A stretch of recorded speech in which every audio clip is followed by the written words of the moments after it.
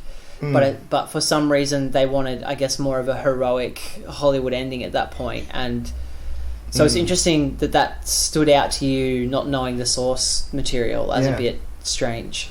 Yeah, because I guess that feels like the one thing. I mean, at least the blowing off the door, even though the fact that they're using explosives seems excessive, there's the science behind that, like to slow the ship down in a way it like decompresses half the ship and you can feel them break, as you know what I mean, like that seems like a smart way to slow the ship down, if a little excessive. Whereas the cutting the finger thing, like they say in the film, and I guess like what you said in the book, it's crazy. Like, one, you wouldn't be able to control it. Two, I feel like there's not much oxygen and pressure in that suit. Like, that'd depressurize fucking quickly, you know what I mean, if not explosively, sort of thing, you know. Like, I found it hard to believe that he would have that much thrust just out of a pinprick. Anyway, like that I guess hearing you say that it's not in the book makes it more obvious that it's not, like, it stands out as being the one thing that's not very scientifically sound. Like, and it is just a Hollywoody moment to give him a bit of heroism at the end. Yeah, totally. You know, it's just movies like this coming out make me a bit more optimistic about the future of Hollywood cinema. Yeah. And that, you know, it doesn't have to be Marvel all the time. Because Marvel is like our Satan here at the podcast. Yeah, I agree. And I think, like, I've come off sounding a little bit negative throughout this episode, and it's weird because I definitely feel totally positive towards this film, and there's things that don't quite work and things that I think were perhaps slightly missed opportunities, but overall, like, I had a lot of fun watching this film. It was so enjoyable, and like, just what it represents, it's kind of like how I felt on Interstellar, and I think that probably has bigger problems than this, but just in general what it represents within the film industry and within the kind of blockbusters that we are endlessly exposed to today is such a positive force, having films like this be successful, and I just want to see more of it. I definitely recommend people check it out. Yeah, absolutely, I agree. I think I was weirdly reminded of Tomorrowland watching this, because that movie wants to be like this, you know what I mean? Yeah, that's a good point. It wants to be about positivity and you know, smart, innovative thinking and respecting intelligence, but it doesn't actually do any of that stuff. Yeah, it insults the intelligence of the viewer. Yeah, that's right. And whereas this movie it follows through and all that kind of stuff, and it did leave me feeling quite hopeful, as we said before, about so true. Films, and even just about space exploration and all that kind of stuff. Yeah, like, even if it does sort of dumb down some of the science and, you know, use props to explain things, like, it trusts that the audience will find science interesting. You know, you don't have to be a fucking science genius to understand it, but it trusts that you will think that it's a worthwhile subject and it's fun to watch people solve these problems. Yeah, absolutely.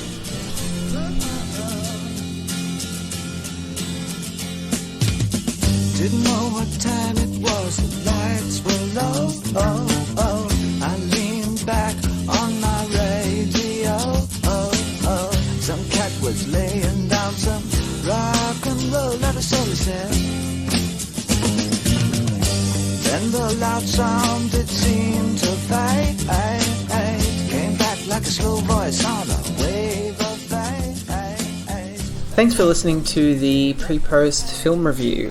We'd love to hear what you guys thought of The Martian. Were we being too unfair in some of our criticisms, or were we overpraising it? You can send us an email at prepostfilmreview@gmail.com. We reply to every email that we get, and I'd be really curious to see what people think about this one, Matt. Yeah, definitely. Tell us if you think it's better than the book, or the book is better than the film. If you don't want to email us, you can find us on Facebook.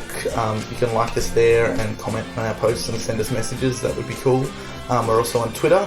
You can follow us at PrePost FR, which is where we kind of announce new episodes and post any interesting news stories or things we find. The most important thing, however, is to subscribe to the podcast. So if you listen to us on iTunes, subscribe to us there and leave us a little review, or you can subscribe to us on whatever podcasting platform you're listening to this right now. That would be super helpful. That's right. You can also follow us on letterboxd.com. There's links in the show notes to our profiles there. It's a great little film site that lets you log movies, write reviews, leave ratings, and kind of keep like a little film diary. So it's a good chance to see what other films we're watching and to build your own little collection. Join us next episode as we'll be talking about the new Emily Blunt's Benicio del Toro film Sicario. Really looking forward to that one.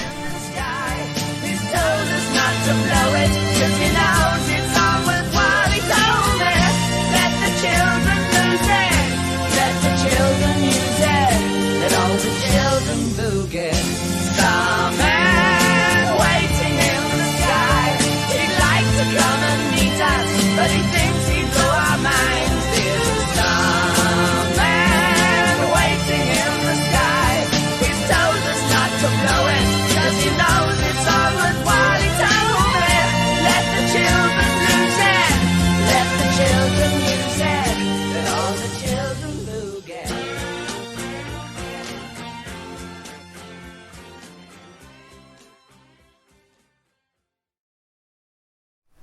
This is just a small thing I noticed.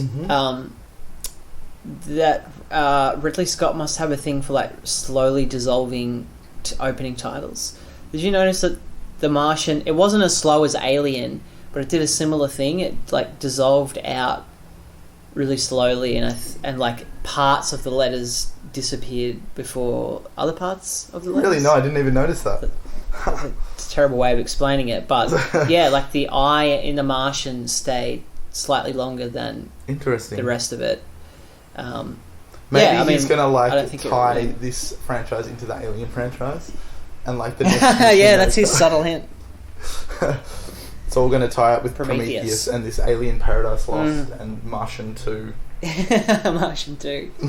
Imagine that like at the just before the end credits, when he's like back doing the lecture at NASA, he falls to the ground and this thing like bursts out of his chest. Just busts out, yeah, runs around the classroom, everyone's like... Cut to black. Yeah. I mean, that would actually be pretty amazing.